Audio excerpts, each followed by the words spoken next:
Pacachú, un gusto verlo. Gusto que haya llegado. Buenas noches, buenas noches, buenas noches. ¿Cómo están ustedes? ¿Cómo andaste? Bien. Lo hablaba un poco fuera de micrófono. Ya la campaña 31 de agosto tenía un poco deslucida, digamos, y eso digamos, doctor, la campaña en sí, en los últimos 15 días, 20 días, se le puso un poco más de... Pero, porque el ciudadano, hay que ser sincero, el ciudadano está en otra cosa, o sea, el día a día, plato a la comida, llegar a fin de mes, y eso era el 31 de agosto. ¿Y esta cómo es la campaña? Lo hemos hablado con vos ante estos micrófonos, con vos, con Mayra, en cuanto a el hecho que hay como que pedirle disculpas a la ciudadanía correntina, al ciudadano correntina, en cuanto a que estamos hablando de campaña electoral, estamos hablando de cosas que por ahí no están en absoluto, para nada, entre las 20 primeras prioridades de las familias correntinas. O 50, diría yo. No, sí, 20 por ser generoso. Esto obviamente en el contexto nacional se da lo mismo, no solamente en la provincia de Corrientes. Y estamos hablando de una campaña electoral. Lógicamente, desde el punto de vista de la democracia, de la representatividad, de la renovación de mandatos es imprescindible, pero tenemos que demostrarle al pueblo correntino que esto es en defensa de los intereses de los correntinos. Con un Congreso que cambió, por lo menos cambió su cara en los últimos tiempos. Sí, cambió su cara contexto político, desde nuestro punto de vista para bien. No, obviamente, pero... Poniéndole un freno a un gobierno cruel e inhumano, y en el cual, bueno, afortunadamente algunos vieron que este era el camino. Lo que yo rescato mucho, doctor, es que se defendió uno de los resortes de la democracia, o sea, el famoso contrapeso que hace décadas, independientemente de los colores del gobierno, usted sabe que el Congreso básicamente avalaba lo que pasaba porque la ciudadanía acompañaba, entonces el oficialismo conseguía más diputados, conseguía más senadores y no había prácticamente discusión en el Congreso. Y por una cuestión política particular, coyuntural, histórica, no importa, eso ya es muy anecdótico. Lo que quiero sostener es el contrapeso y lo que significa realmente el Congreso de la Nación. El Congreso de la Nación necesariamente tiene que tener una muy buena representación de la oposición. Las hegemonías nunca son buenas. Exactamente. Lo hemos dicho para Corrientes, obviamente lo vamos a decir también a nivel nacional, más en un gobernante con las características de Milei, que necesita tener contrapeso, necesita tener frenos, porque es un hombre que avanza, es un hombre que francamente tiene muy poco respeto por la institucionalidad, muy poco respeto por la democracia. Esa es opinión mía y de buena parte, entiendo que buena parte de los argentinos.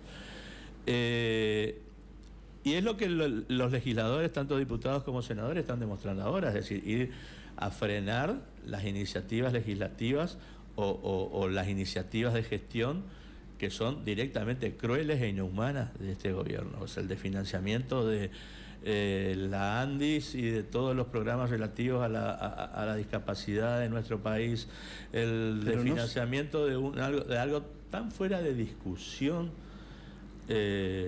como es la salud de los niños de todo el país, que se impacta en un lugar de referencia como es el Garrahan, pero esto también se traduce no solamente al Garrahan, a cuestiones que tienen que ver con la educación, a cuestiones que tienen que ver con la salud, el tema de las jubilaciones, el tema de cuestiones, bueno, ni hablar algo de lo que los argentinos nos caracterizamos por sostener, incluso los argentinos que no asisten, y que es la universidad pública, nacional y gratuita, un desfinanciamiento y una pérdida del poder adquisitivo de los docentes y no docentes de nuestra universidad, y alguien tenía que salir a ponerle freno. O lo que trascendió, Instituto Nacional Oncológico, totalmente desguazado, y nos contaban en el marco del mes de lo que es la prevención de la lucha contra el cáncer de mamas, hablaban de que el instituto a nivel regional, o sea, latinoamericano, la parte investigativa era lo más importante del instituto, totalmente desguazado. La parte de investigación, ni hablar, y vamos a los bifes, Raúl. El sostenimiento del Banco de Drogas Oncológicas, que era algo que garantizaba a todos los argentinos y argentinas, sin cobertura social, poder tener un tratamiento razonable, igualitario, digno, en cada una de nuestras provincias, sostenido por el gobierno nacional, y eso se cortó, fue una de las primeras cosas que ha cortado este gobierno, a título de qué, digamos, de transferirle mucho más recursos al ámbito financiero, a la timba financiera. Vemos estos pases que han habido estos últimos días de que del día a la noche determinado sector se ve beneficiado con 2.500, con miles de millones de dólares, que son cifras exorbitantes y que de un día para otro estamos viendo que hay una necesidad. No alcanzó con los 20.000 millones que hubo en abril del Fondo Monetario Internacional, de los cuales llegaron 19.000, sino que también ahora el gobierno de Estados Unidos tiene que salir a darnos 20.000 millones más, que no es para sostener al dólar al precio que está, para nada, porque no es una plata que va a venir en efectivo. El gobierno de Estados Unidos lo que va a venir a hacer es sostener los vencimientos para que la Argentina no caiga en default.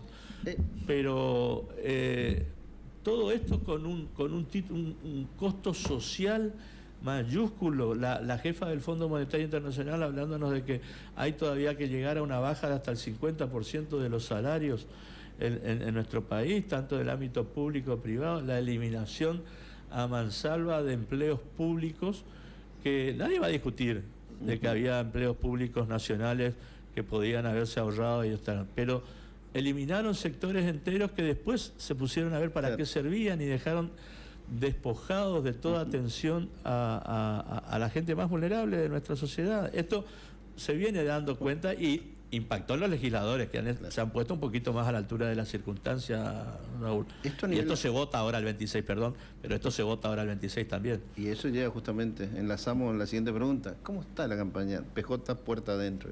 Entonces, PJ en esta oportunidad, con conjunto de aliados, nos denominamos Fuerza Patria. Sí.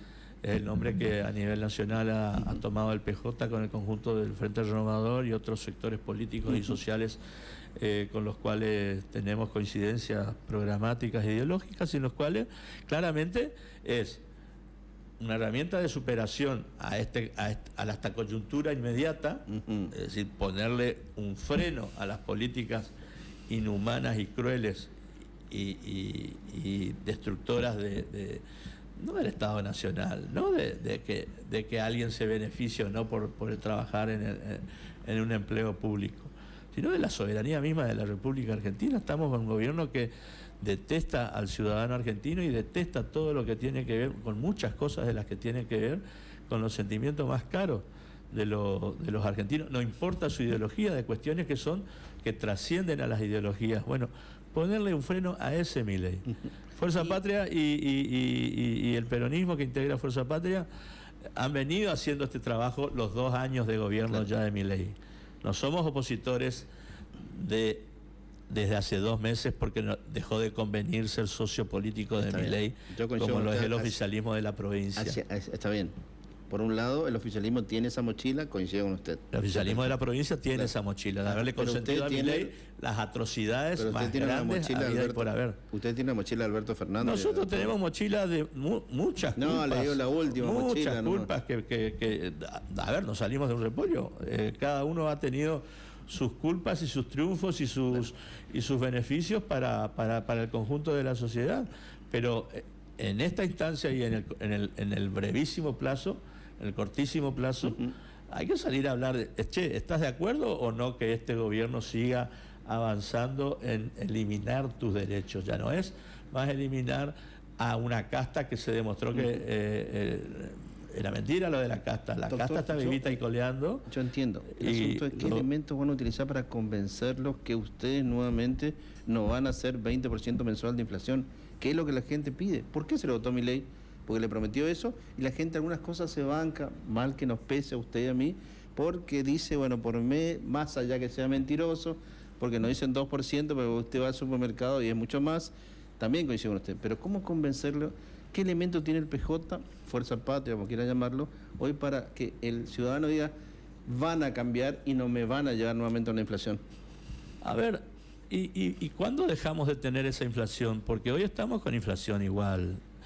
Si vamos al supermercado vemos cosas que... Sí, pero no era Alberto Fernández. No, pero en un contexto en el cual el poder adquisitivo se ha derrumbado. Entonces, nosotros por allí pecábamos de... no solo de Alberto, viene de Macri y de cierto momento del gobierno de Cristina, donde la inflación anual era del 25%, la historia no está de su pero lado, los salarios le ganaban a la inflación. Los salarios te aumentaban el 35% anualmente y la inflación era del 25%. Entonces, digamos las cosas como son. El gobierno peronista nunca le ha tenido mucho miedo a la inflación. Lo que ha tenido miedo es un gobierno peronista, y ha sido un gran error de Alberto Fernández, sobre todo en sus 3 primeros años iniciales, más allá de que le tocó más de año y medio de pandemia y ha salido a sostener. No es verso esto es real. Pero también lo pasó Paraguay y no pasó eso. La pandemia Paraguay no tenía ni vacunas, nosotros teníamos vacunas. Acordémonos que el ministro de Salud de Corrientes lo denunciamos como legisladores nosotros, porque había 900 vacunas que las tenía en su vehículo y doctor, se las estaban llevando a Paraguay, no se estaban llevando a Goya. Doctor, usted asoció Paraguay, no escarbemos esas cosas. No, pero usted asoció pandemia e inflación. Yo le planteo que todo el mundo tuvo pandemia. Lo que yo decía que fue lo imperdonable de un gobierno peronista como el de Alberto fue que el salario no le ganara a la inflación. Eso fue lo imperdonable. La inflación... Entre otras cosas, Alberto Fernández. Digamos. No, bueno, muchas otras cosas están más publicitados, y los peronistas somos responsables de esto, publicitados los yerros que los beneficios. Recordemos ¿Tuvo mala prensa, no dice usted? Que Alberto Fernández no cometió errores, sino tuvo mala prensa, ¿no? A ver, Alberto Fernández, el gobierno peronista, no Alberto Fernández, el último gobierno peronista dejó 59 escuelas en obra aquí en la provincia de Corrientes, a un nivel de obra en el cual históricamente se inauguraron edificios escolares como nos lo venían siendo desde el periodo 2003-2015. Esas 59 escuelas están ahí paradas. Tenemos acá el reemplazante del hogar escuela. Criticamos al gobernador en su momento que cerraba el hogar escuela, pero el Estado Nacional, por Avenida Chacabuco y Madariaga, construyó el reemplazo del Estado de ese hogar escuela, que está ahí casi al terminar, y el Estado provincial le ha puesto plata, pero pone plata en prioridades de gastos suntuosos por allí, no en terminar escuelas. Tenemos 59 escuelas por terminar, en edificios escolares por terminar en la provincia de Corrientes, como un dato, que no es un dato menor. Tenemos obras de infraestructura que se han frenado en seco. Y ni hablar, volviendo sobre la salud y la educación de los argentinos, esto se ha cortado. Hoy lo que tenemos que hacer es una oposición desde el Parlamento. Tenés 3 minutos. Una oposición seguir siendo opositores institucionalmente al gobierno de Milei, para que Milei termine su mandato. Tiene la obligación Milei de terminar su mandato el 10 de diciembre de 2027. Eso es bueno que lo sostenga usted. Es bueno que no, esa duda no la tiene nadie. El que no tiene que ser cobarde y gobernar, pero gobernar para el conjunto de los argentinos, no para menos de 1 millón de los 47 millones que somos, es el propio gobierno nacional.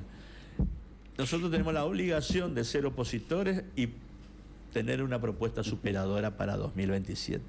Pero en estos próximos 2 años, seguir frenando a la masacre social y económica que viene siendo el gobierno de Milei y su pandilla en lo económico y en lo social del pueblo argentino y de los correntinos sobre todo, ni hablar. Las repercusiones sociales y económicas en Corrientes todavía siempre son más atroces que a nivel nacional, y eso lo vive el pueblo correntino en carne propia todos los días. Así que no estamos por votar un gobierno ahora, un gobierno nacional, estamos por votar la oposición legislativa, y en eso los únicos que somos verdaderamente opositores a Milei, genuinamente opositores a Milei, somos los peronistas. El oficialismo de Corrientes, llámese Vamos Corrientes hoy, o el nombre que le se quieran poner, ha sido complaciente con Milei, le ha permitido hacer las atrocidades que ha querido hacer durante más de 1 año y medio, y se ha redescubierto que no conviene más ser opositor, y entonces ahora son opositores con un esquema que no tiene ni pie ni cabeza. Nosotros somos genuinamente opositores a Milei, con una propuesta propia, con una propuesta de sostener el derecho de los argentinos, una propuesta de salir a defender las jubilaciones para que alcance por lo menos para comer a los jubilados y pensionados de nuestro país, de todas las banderías políticas, no solamente de la nuestra. Y lógicamente la reconstrucción de un aparato económico y productivo que está devastado, producto de esta timba financiera en la que nos metieron. Doctor, no digo más. Gracias. A ustedes. 44 minutos pasaron de las 8 de la noche. Señorita. Bueno, en el año 2010